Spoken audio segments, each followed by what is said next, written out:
So reading from the book of Acts written by Luke, chapter 2, verses 1 to 21. A story, a story. Let it come, let it go.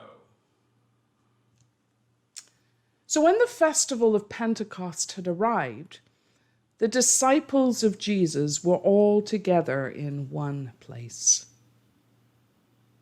Suddenly, a sound from heaven, like the howling of a fierce wind, filled the entire house where they were sitting.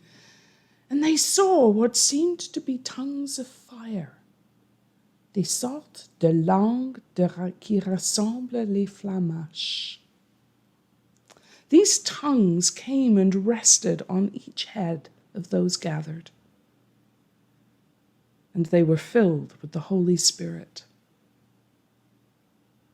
Then they began to speak in different tongues, different languages, as the Spirit enabled each of them.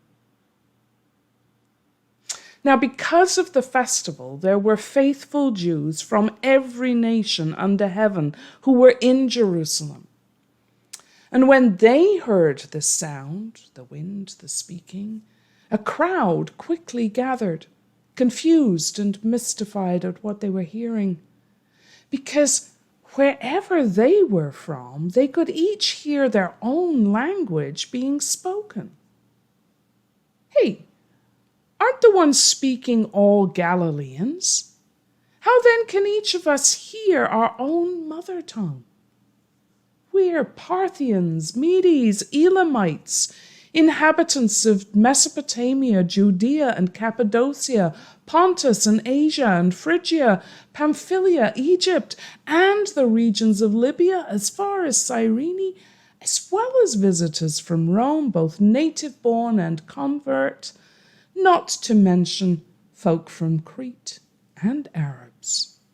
And yet all of us can hear them declaring the amazing works of God in our own tongue.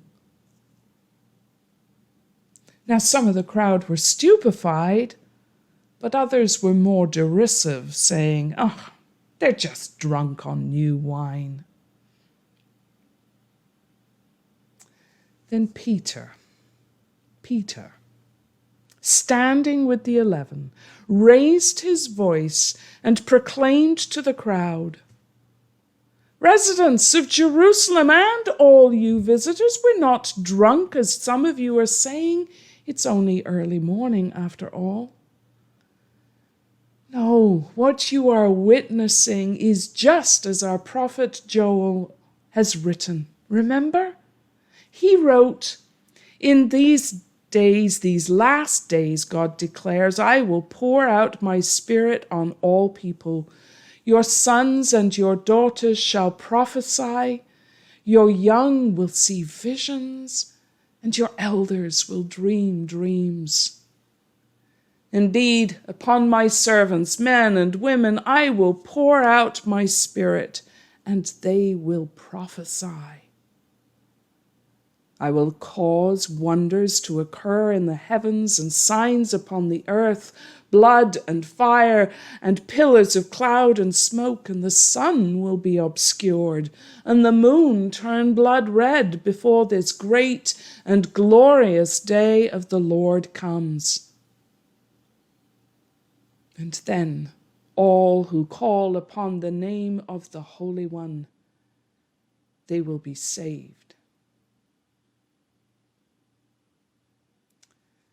This is the witness of the early church.